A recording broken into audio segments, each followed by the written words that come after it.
Hello dear students, कैसे हैं आप सभी। आशा करती हूँ आप सब ठीक होंगे, स्वस्थ होंगे, अच्छे होंगे। आईसीटी वर्चुअल क्लासरूम देहरादून में आप सभी का स्वागत करती हूँ। मेरा नाम समता है और बच्चों क्लास 12th में आज हम क्या करेंगे, प्रीवियस ईयर का क्वेश्चन पेपर सॉल्व करेंगे, जिससे कि आपके बोर्ड के एग्जाम की जो तैयारी है वो थोड़ा अच्छे से हो जाए। आपको ये समझ में आ जाए कि किस तरह से क्वेश्चन पेपर आएगा और उसके आंसर आपको किस तरह से लिखने हैं ताकि आप अच्छे मार्क्स स्कोर कर सकें। फरवरी का मंथ आ गया बच्चों, लगभग प्रपोज है कि शायद मार्च में एग्जाम होंगे।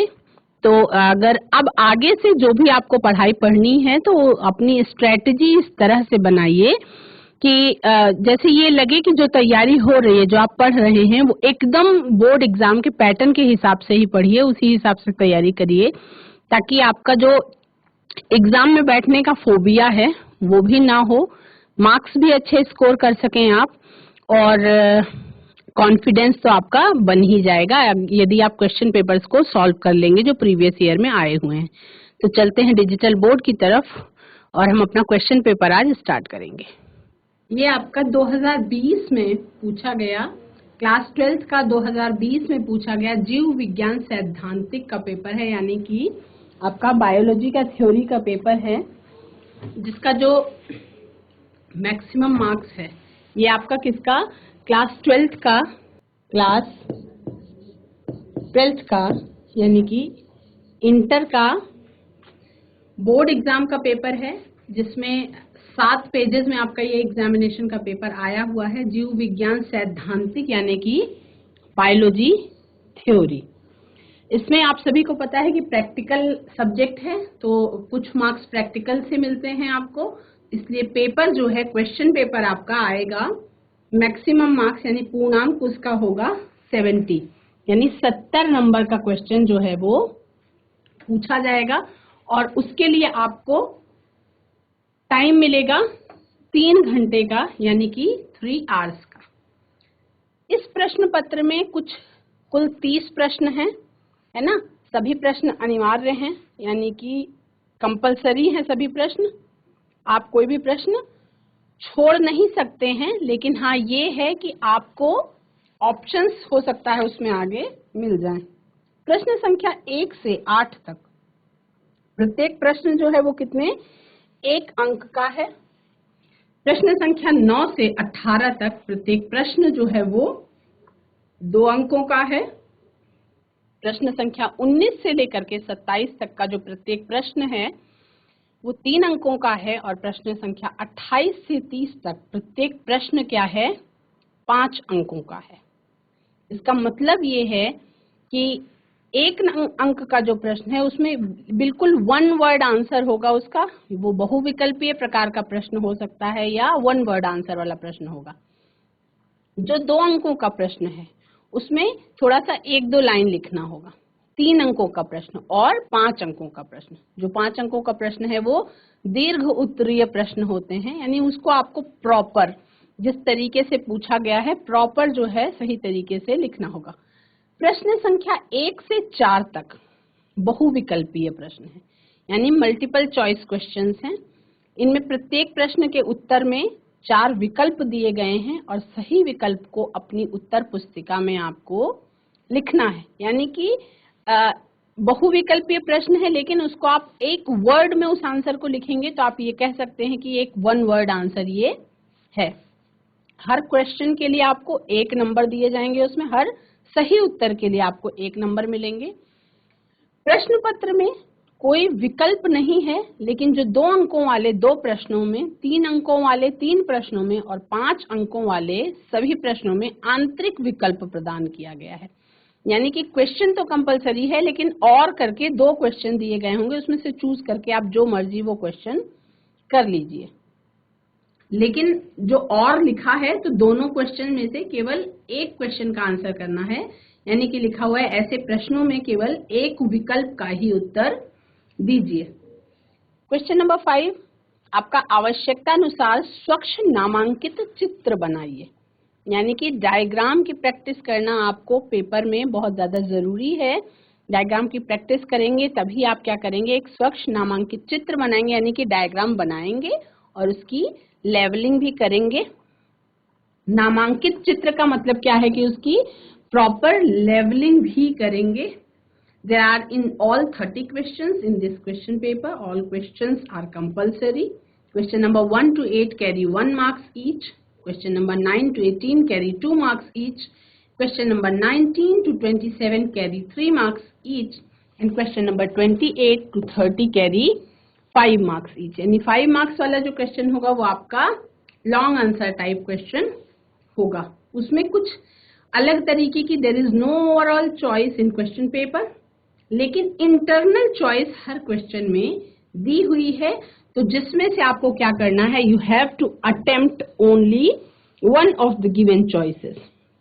यानी अगर इंटरनल चॉइसेस दी हुई हैं क्वेश्चन में तो उन दोनों में से आपको, आप अगर एक ही विकल्प करेंगे तब भी आपको उतने मार्क्स मिलेंगे। उस क्वेश्चन को ऐसा नहीं है कि मान लीजिए क्वेश्चन नंबर 5 है, उसमें आपको 2 चॉइसेस दी हुई हैं और क्वेश्चन नंबर 6 में जो दोनों चॉइसेस हैं वो अगर आपको नहीं आती हैं तो क्वेश्चन नंबर 5 के दोनों क्वेश्चन आप कर लेंगे तो आपको मार्क्स ऐसा नहीं है कि 6 के नंबर पे मिलेंगे।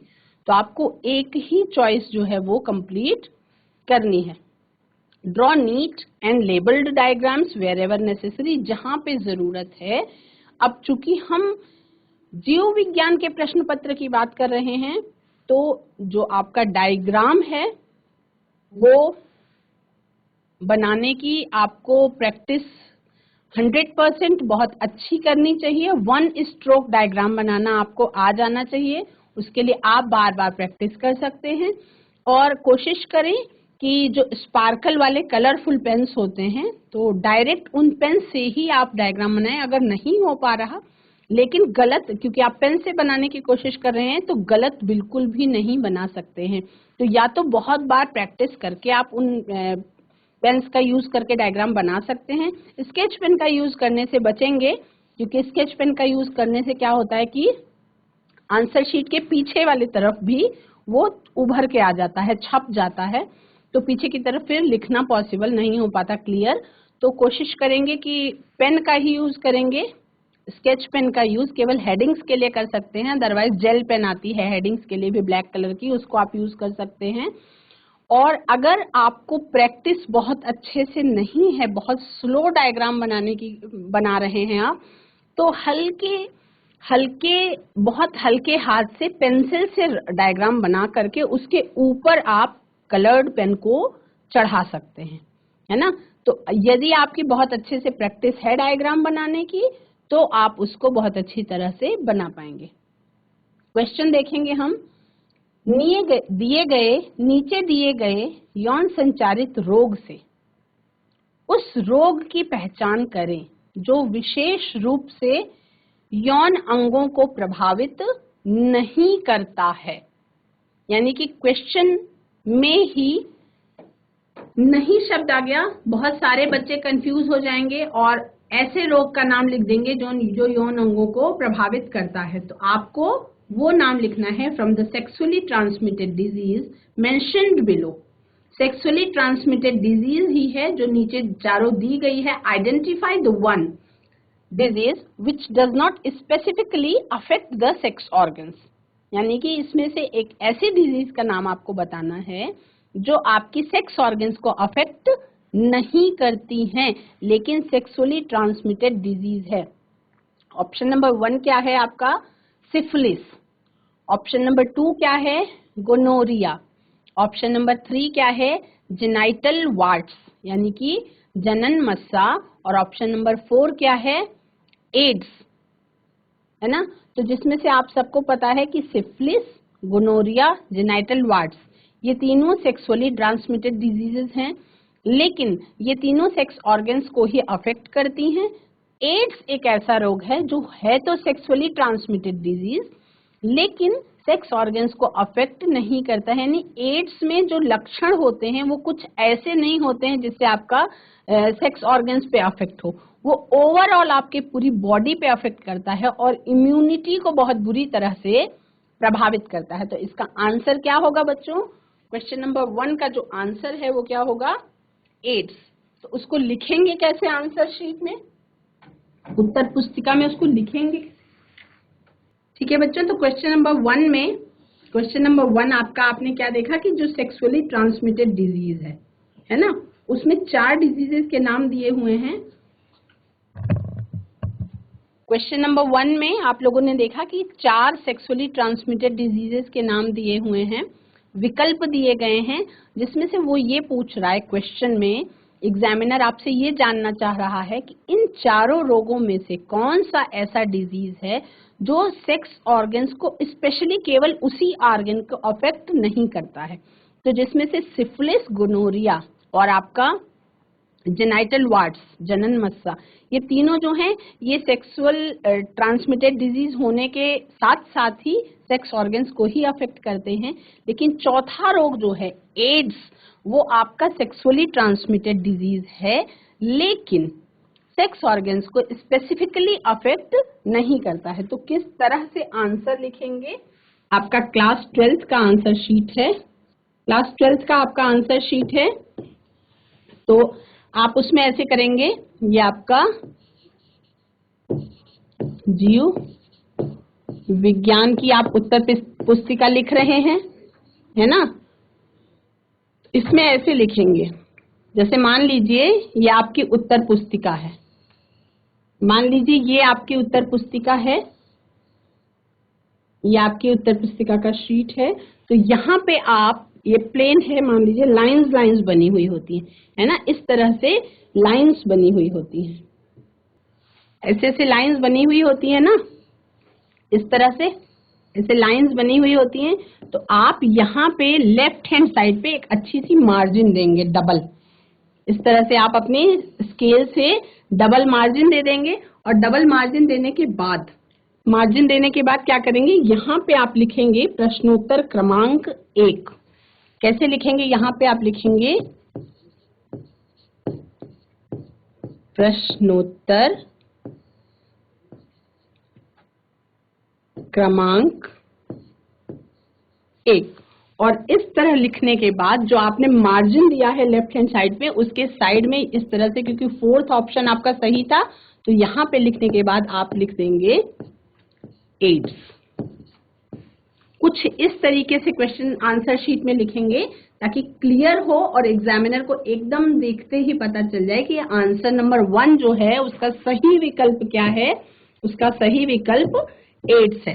तो इस तरह से आंसर शीट होगी, इस तरह से आपको देना है, वो मैंने आपको बता दिया। मार्जिन ऐसे देंगे, या उत्तर नंबर 1 ऐसे भी लिख सकते हैं। लेफ्ट हैंड साइड पे मार्जिन देके आप ऑप्शन लिखेंगे 4 और उसके बाद लिख देंगे एड्स। ठीक है, ये आपका हो गया उत्तर नंबर 1। जीव विज्ञान का 2020 ईयर का क्वेश्चन पेपर हम देख रहे हैं, जिसमें दूसरा क्वेश्चन क्या है? दूसरा क्वेश्चन है, तो पहला क्वेश्चन कौन सा था बच्चों? पहला क्वेश्चन था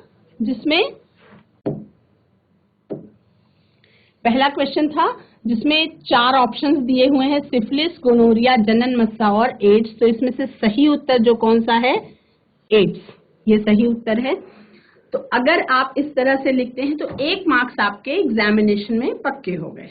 ठीक है, दूसरा क्वेश्चन क्या है कि ZZ और ZW टाइप का लिंग निर्धारण का प्रकार देखा गया है किसमें? तो जब हम जेनेटिक्स यूनिट पढ़ रहे थे, आनुवांशिकता के बारे में पढ़ रहे थे, तो हमने अलग अलग जंतुओं में लिंग निर्धारण किस प्रकार से होता है वो देखा था। तो उसमें हमने इस प्रकार का लिंग निर्धारण भी देखा था, है ना। ये किसमें है? ZZ और ZW type of sex determination is seen in पक्षी में। इसमें पाया जाता है, पक्षी में पाया जाता है। तो इसका आंसर हम कैसे लिखेंगे? पक्षी में पाया जाता है, और इसका आंसर हम लिखेंगे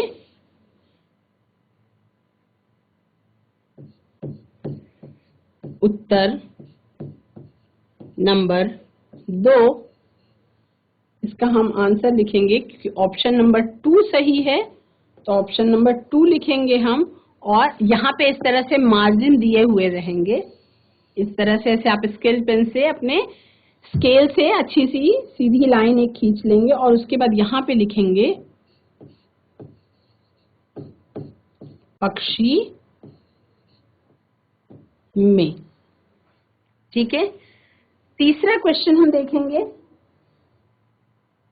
तीसरा क्वेश्चन है सोनालिका एवं कल्याण सोना किसमें है, यानी कि सोनालिका एंड कल्याण सोना आर वेराइटीज ऑफ। सोनालिका और कल्याण सोना नाम की जो वेराइटीज हैं वो किस फसल की हैं? गेहूं की, धान की, तंबाकू की और ज्वार की। मतलब व्हीट की, राइस की यानी कि पैडी की, टोबैको की या मिलेट्स की, ज्वार की। तो इसमें से आप सबको पता है कि सोनालिका एवं कल्याण सोना जो है वो आपका गेहूं की किस्में हैं। सोनालिका और कल्याण सोना ये जो दोनों हैं आपकी वो गेहूं की किस्में हैं। तो इसका ऑप्शन नंबर 1 जो है वो सही है। ऑप्शन नंबर 1 जो है वो सही है। तो किस तरह से आप लिखेंगे? उत्तर नंबर 3 लिखेंगे और उत्तर नंबर 3 लिखने के बाद यहाँ पे लिखेंगे उत्तर नंबर 3, उत्तर नंबर 3 और उत्तर नंबर 3 लिखने के बाद ऑप्शन नंबर 1 और लिख देंगे गेहूं की। किसकी किस्में हैं? सोनालिका और कल्याण सोना, ये दोनों के दोनों गेहूं की किस्में हैं। उसके बाद क्वेश्चन नंबर 4 देखेंगे। 4 क्वेश्चन हैं आपके बहुविकल्पीय प्रकार के। संपीड़ित प्राकृतिक गैस, संपीड़ित प्राकृतिक गैस CNG है। अब इसमें कंप्रेस्ड नेचुरल गैस CNG है जो वो कौन सी गैस है? अब जिन बच्चों ने पढ़ा नहीं है वो कंफ्यूज हो जाएंगे। प्रोपेन, मीथेन, इथेन और ब्यूटेन। अब इसमें से जो CNG है वो आपकी मीथेन गैस है। मीथेन गैस है जो आपकी CNG है और मिथेनोजेंस बैक्टीरिया में भी मीथेन की गैस ही बनती है ना। आपका जो आपने डाइजेस्टिव सिस्टम पढ़ा था, जानवरों का, जो घास खाने वाले जानवर होते हैं उनमें भी वो जुगाली करते समय उनमें भी मिथेनोजेंस बैक्टीरिया उनके शरीर में जाते हैं, है ना। तो प्राकृतिक गैस संपीड़ित कंप्रेस्ड नेचुरल गैस जो है CNG है वो आपकी मीथेन है। ठीक है, तो इसमें आप सही वाला जो आंसर है वो आपका है मीथेन गैस। तो आंसर नंबर 4 आप लिख लेंगे।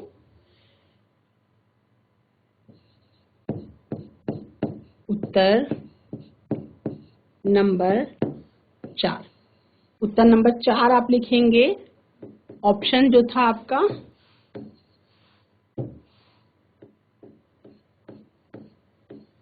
और लिखेंगे मीथेन। ठीक है, अब इसके बाद बच्चों ये तो आपका हो गया बहुविकल्पीय प्रकार के प्रश्न। अब बहुविकल्पीय प्रकार के प्रश्न के बाद, चूंकि 4 प्रश्न बहुविकल्पीय इसमें पूछे गए हैं, तो उन चारों प्रश्नों के बाद आपका जो नेक्स्ट क्वेश्चन है वो भी एक ही नंबर का है और उसमें पूछ रहा है व्हाट इज पार्थिनोजेनेसिस, यानी अनिषेक जनन किसे कहते हैं। तो आपको ये तय करना है कि जब 1 मार्क्स का क्वेश्चन पूछा जा रहा है तो 1 मार्क्स के क्वेश्चन में आपको लगभग 4-5 लाइनों से ज्यादा नहीं लिखना है। 1 नंबर के क्वेश्चन में अगर वो इस तरह से पूछ रहा है व्हाट इज पार्थिनोजेनेसिस, तो बहुत बड़ी कथा नहीं लिखनी है। आपको टू द पॉइंट 4-5 लाइनें, मैक्सिमम 4-5 लाइनों में विद एग्जाम्पल आपको लिख के कंप्लीट कर देना है। ठीक है, विद एग्जाम्पल आपको 4-5 लाइनों में लिख के कंप्लीट कर देना है। तो पूछ रहा है क्वेश्चन अनिषेक जनन किसे कहते हैं।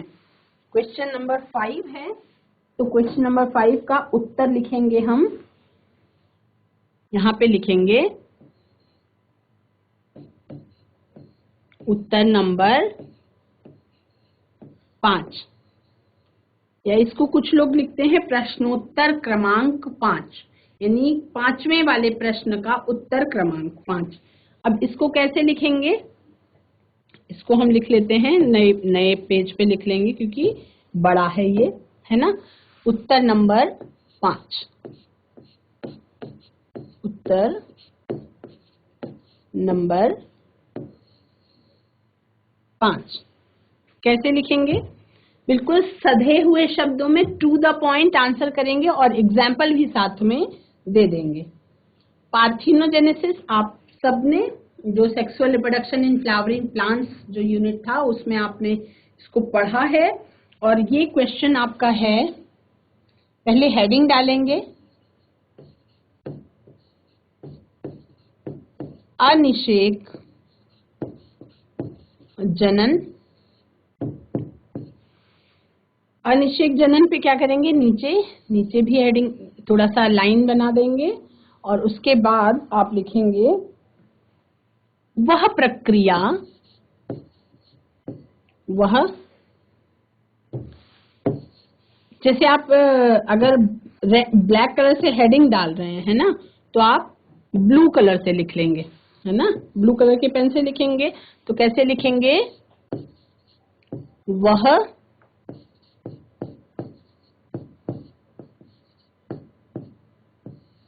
प्रक्रिया जिसमें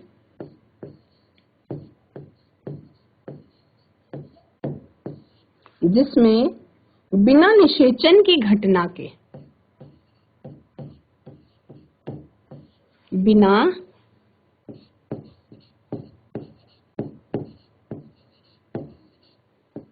निषेचन की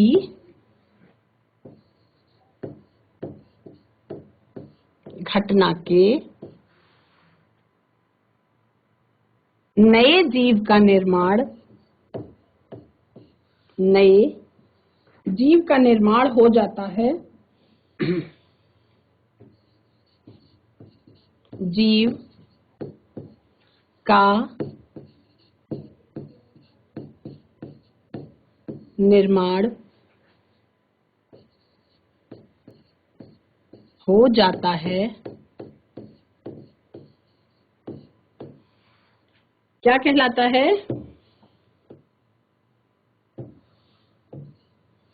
अनिषेक जनन कहलाती है। अनिषेक जनन, है ना। जीवों के लिए अब पूछ रहा है वो पार्थिनोजेनेसिस के बारे में पूछ रहा है, तो अनिषेक जनन यानी कि ये जीवों के बारे में पूछ रहा है। तो इसमें उदाहरण जो आपका था पार्थिनोजेनेसिस, अगर हम प्लांट्स की बात करेंगे तो उसमें घास में पाई जाती है पार्थिनोजेनेसिस, और यदि हम जंतुओं की बात करेंगे तो मधुमक्खी में भी जो है वो पार्थिनोजेनेसिस पाई जाती है, यानी कि ड्रोन के निर्माण अर्थात नर मक्खी आदि में। तो उदाहरण के लिए क्या लिख देंगे उदाहरण, और चूंकि एक ही नंबर का क्वेश्चन है तो बहुत ज्यादा नहीं लिखेंगे, बिल्कुल थोड़ा सा लिखेंगे। एग्जाम्पल देना इसलिए जरूरी है ताकि एग्जामिनर को ये पता हो कि आप जो है वो किससे रिलेट करके आपने लिखा है। तो आप यूं लिख देंगे घास, मधुमक्खी, और लिख देंगे ब्रैकेट में ड्रोन के निर्माण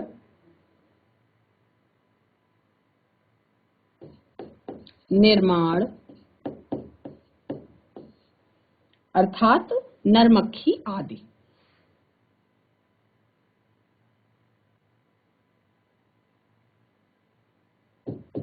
अर्थात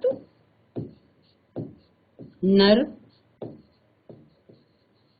मक्खी आदि।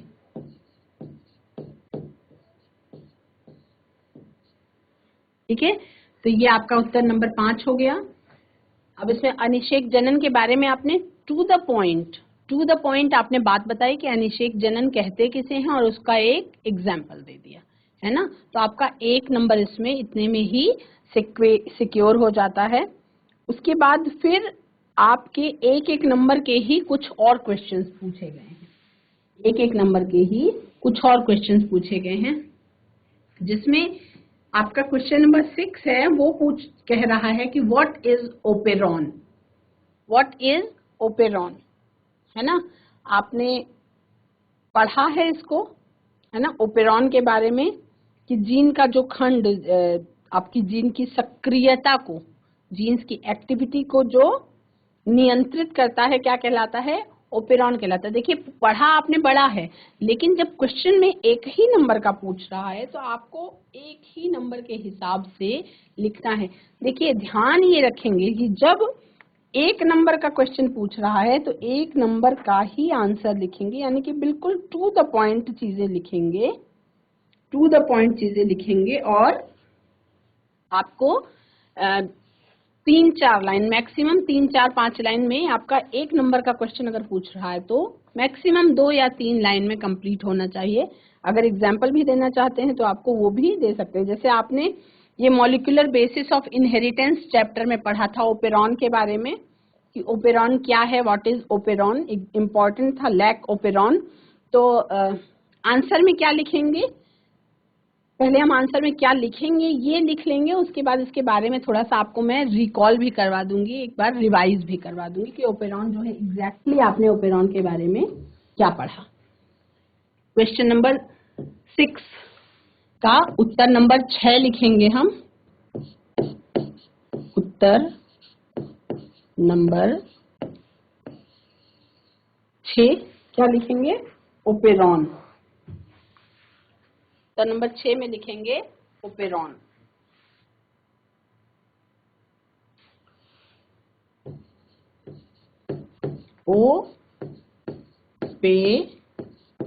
ओपेरॉन, ठीक है। अब उसके बाद लिखना शुरू करेंगे, तो एग्जैक्ट 2-3 लाइन में ही कंप्लीट करेंगे। जीन का वह खंड जो जीन की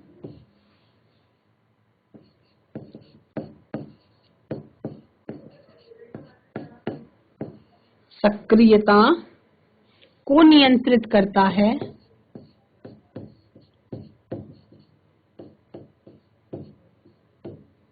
को नियंत्रित करता है, कॉमा लगाएंगे, ओपेरॉन कहलाता है।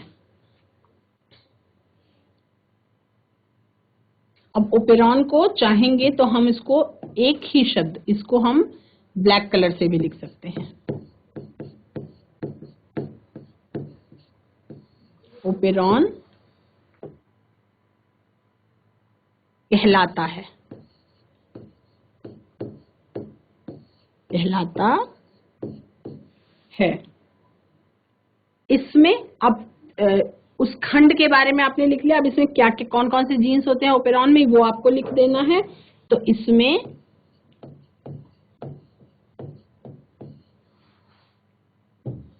जो इम्पोर्टेंट वर्ड्स हैं, जिनको आप चाहते हैं कि एग्जामिनर की निगाह सीधे उस पर जाए, उसको आप ब्लैक कलर में लिख देंगे, जिस कलर से आप हेडिंग डाल रहे थे। तो लिख देंगे इसमें रेगुलेटर जीन, प्रमोटर जीन,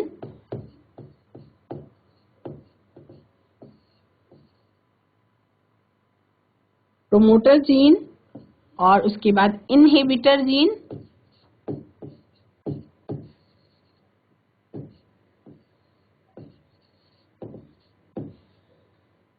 तथा संरचनात्मक जीन होते हैं।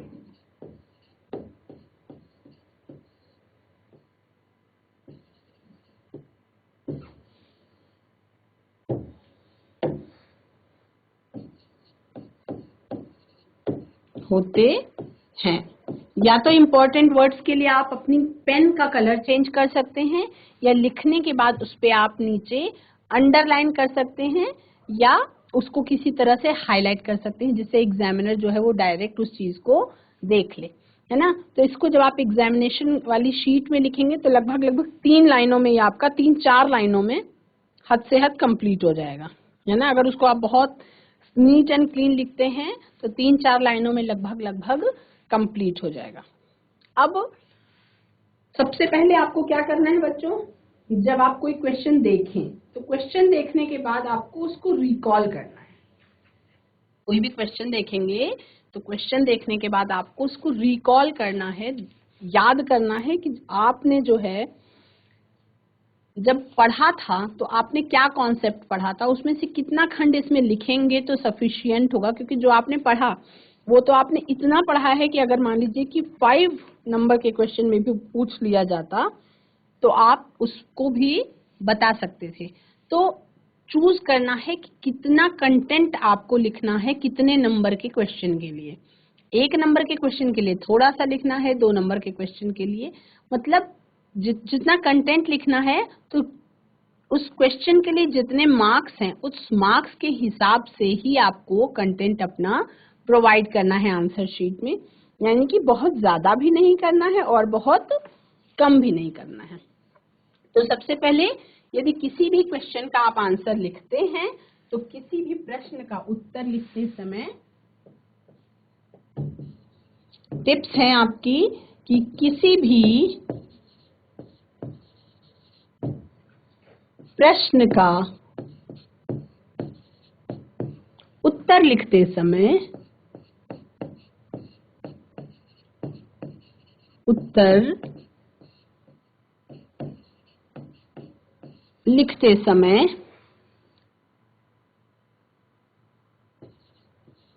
प्रश्न से संबंधित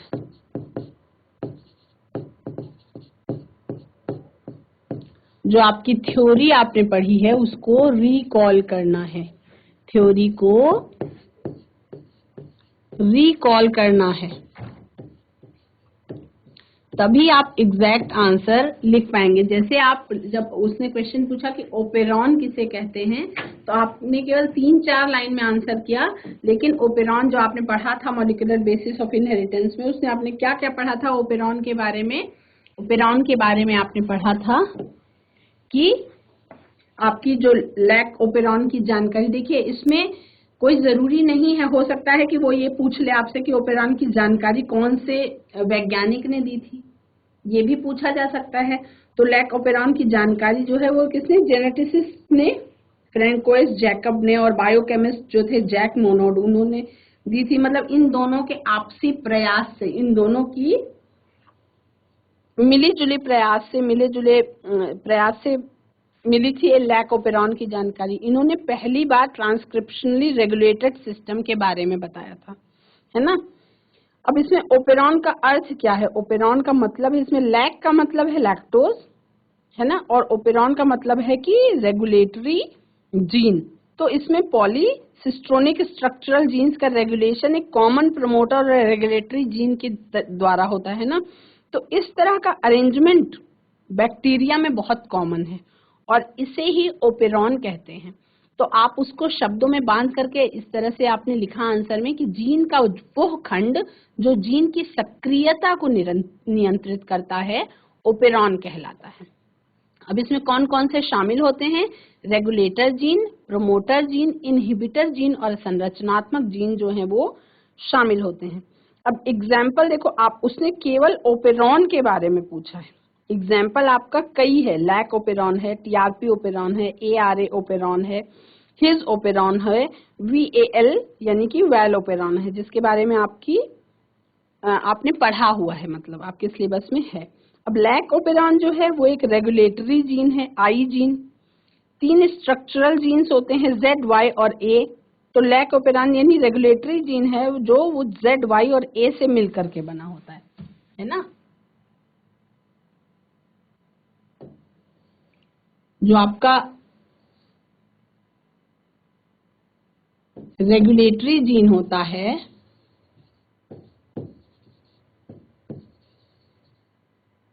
आई किससे मिलकर के बना होता है? वो 3 स्ट्रक्चरल जीन्स से मिलकर के बना होता है। 3 संरचनात्मक जीन्स, संरचनात्मक जीन कौन कौन से? आपका Z, Y और A, इनसे मिल करके बना होता है, मिलकर बनता है। ठीक है, इतना आपको याद आया। अब इसमें आई जीन में आई का अर्थ जो है वो क्या है? इनहिबिटर। आई का मतलब क्या है? आई का मतलब है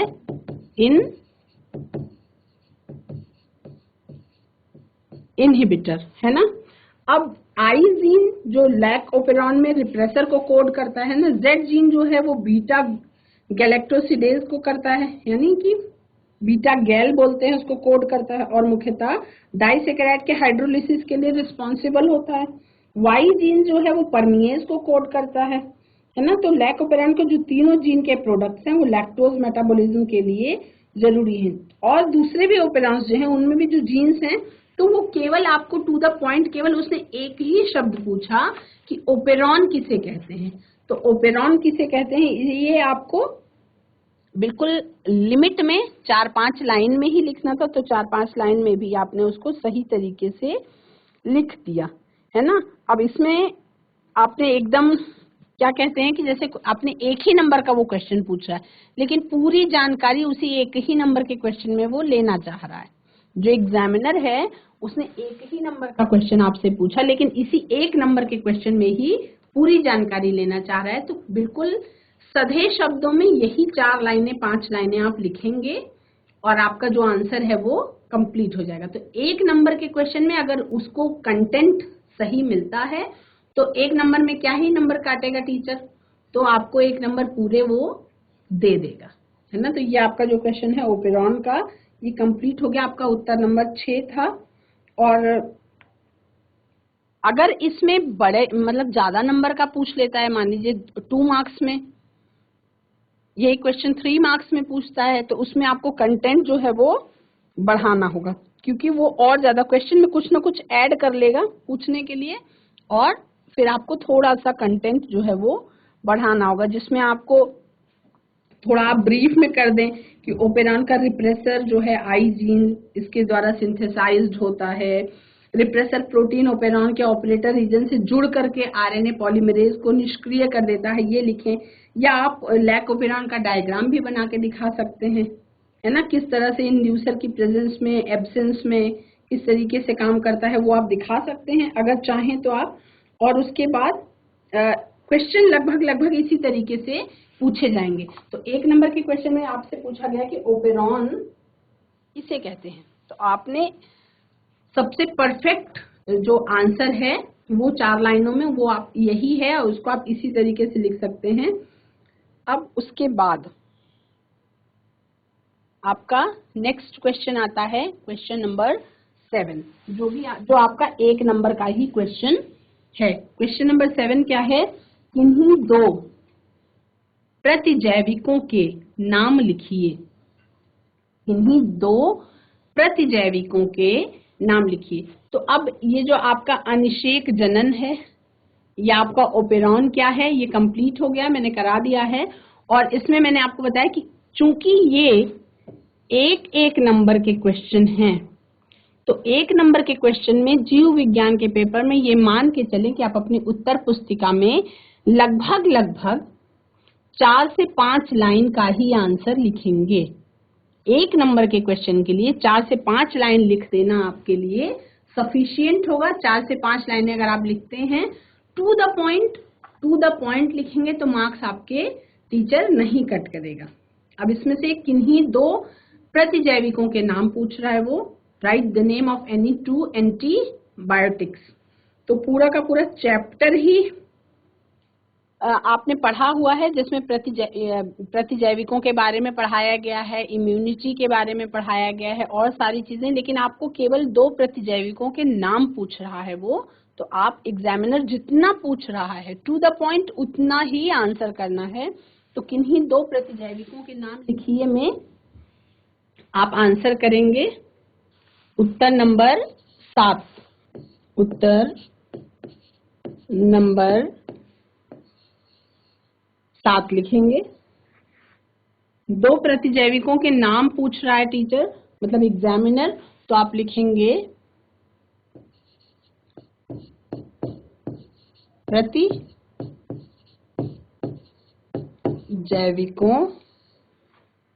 के नाम, है ना। प्रतिजैविकों के नाम लिख करके और 2 नंबर डालेंगे, 1 और 2, और उन दोनों में प्रतिजैविकों के नाम जो है वो लिख देंगे। पहले नंबर पे आप सबको पता है, पहले ही प्रतिजैविक का नाम लिख देंगे पेनिसिलिन, और ब्रैकेट में चाहे तो ये भी लिख सकते हैं कि सबसे पहला प्रतिजैविक, और इसको हम किससे, ब्लू पेन से लिखेंगे।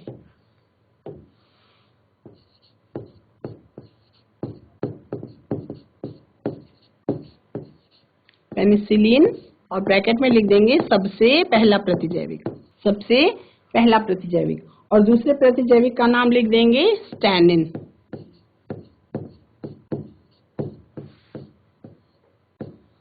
है ना।